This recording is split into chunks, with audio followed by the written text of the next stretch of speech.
Salut les bricolos! On fait une petite pause dans la série sur l'isolation et on retourne quelques années en arrière quand j'ai réalisé le coffrage qui cache les gaines d'air chaud qui sortent de la cheminée.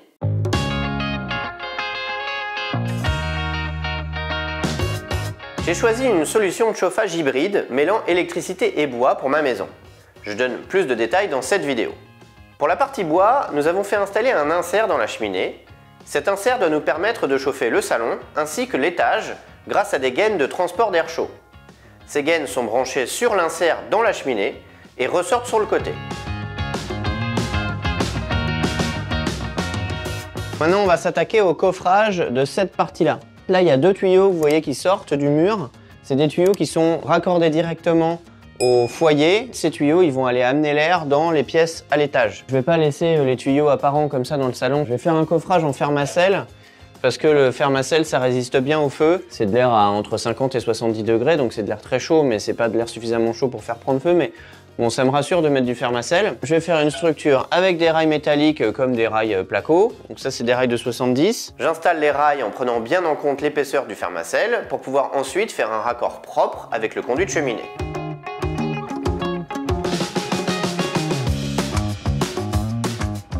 Pour le rail du bas, j'utilise un niveau pour qu'il soit bien horizontal.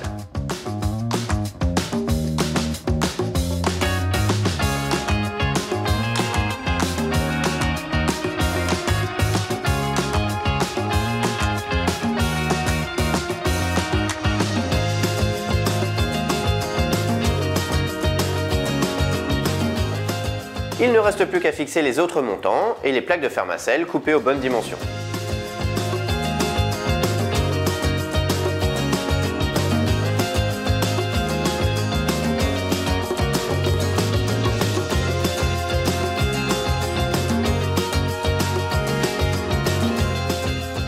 Je le fais maintenant parce qu'on va enduire avec un enduit isolant les murs. On va pas faire l'enduit isolant à l'intérieur du coffrage. Donc il faut que je fasse le coffrage avant. Ça veut dire que les murs, ils auront une correction thermique, mais par contre à l'intérieur du coffrage, il n'y aura rien. J'ai peur que la fraîcheur des murs soit transmise aux tuyaux qui, eux, sont censés amener la chaleur là-haut, donc c'est pas génial. Je pense juste à cet endroit-là, isoler les murs en mettant un isolant contre le mur. J'ai décidé de pas le faire partout, parce que j'ai fait des calculs et j'ai vu que ça allait créer des points de rosée, et donc j'ai pas envie d'apporter de l'humidité partout dans le mur. Mais pile sur cet endroit-là, donc ça va faire quoi, peut-être 1 mètre carré. Je me dis sur 1 mètre carré de mur, si jamais il y a un peu un point de rosée qui se forme, en plus là on est relativement haut dans le mur, donc je pense que ça va pas faire énormément d'humidité. Et en plus ça va être dans une boîte qui va être chaude, sachant que en plus cette boîte, il va falloir que je fasse un trou en haut, parce qu'il y a de l'air chaud qui va s'accumuler dans cet espace-là, et il faut que cet air chaud puisse s'évacuer. Donc je vais faire une grille en haut et donc ça séchera quoi. Donc je pense que l'impact sur les murs va être limité en termes de points de rosée. Comment je vais faire pour isoler les murs? Je vais utiliser de la laine de coton. Je vais la poser comme ça sur les murs. Et pour qu'elle tienne, je vais mettre une cheville comme ça et un bout de tige filetée comme ça. J'ai fait 4 trous là, 5 trous là. Et maintenant, on va installer la tige filetée dans le mur. Je commence par la visser un peu dans la cheville, là, voilà, à la main. Ensuite, je prends mon marteau. Voilà, jusqu'à ce que la cheville soit bien dans la pierre. Maintenant, il faut que je visse la tige filetée dans la cheville. Alors, comment je fais? Je prends 2 écrous. Je vais bloquer le premier écrou avec le deuxième. Voilà, mes 2 écrous comme ça, ils sont bien bloqués. Maintenant, je vais pouvoir me mettre juste sur le premier. Et là, hop, c'est bon, ça visse. C'est un peu long parce que le pas de vis de la tige filetée fait que je dois faire vraiment beaucoup de tours. Je peux pas faire plus. Et ensuite, j'installe toutes les autres tiges filetées de la même manière.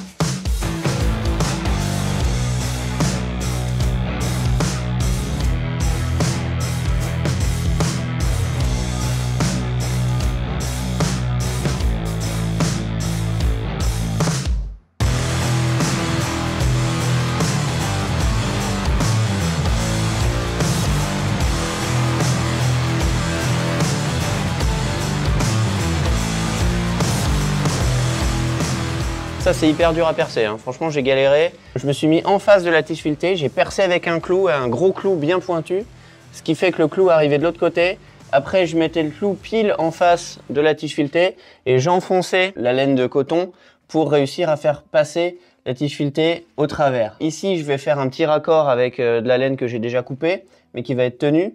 Mais d'abord, je vais installer ce que je vais utiliser pour maintenir cette laine contre le mur ici. Je vais utiliser des caches de boîtier électrique comme ça. Je le mets comme ça, et bien, je fais un trou de 6. Et pour faire un trou de 6 dans du plastique, eh bien, le meilleur truc, c'est une mèche à bois de 6.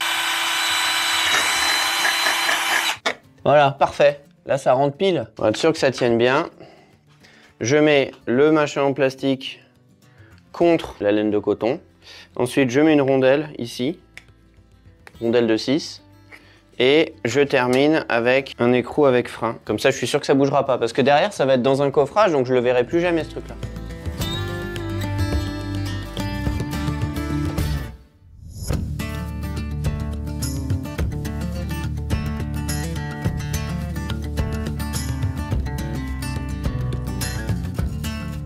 Après, du coup, ça me permet de fixer ça. Donc lui, il va là. Et lui, il vient là. Derrière ça. Ça va derrière ça aussi. Hop. Tac. Et là, pareil. Derrière ça. Clac. Et là, normalement, on est pas mal.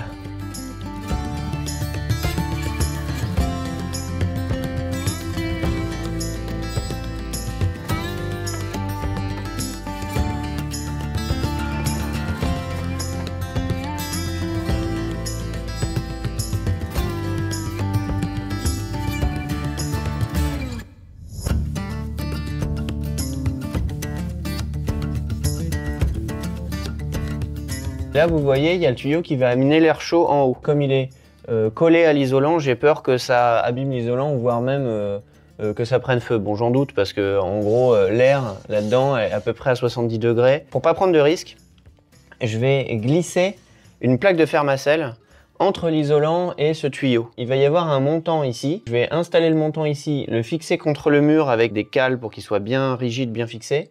À l'intérieur du montant, je vais fixer un petit tasseau de bois pour que ça arrive pile à ras du montant. Et dans ce tasseau de bois, je viendrai fixer mon Fermacell. Et à l'intérieur du montant, je pense que je vais aussi mettre de la laine de coton.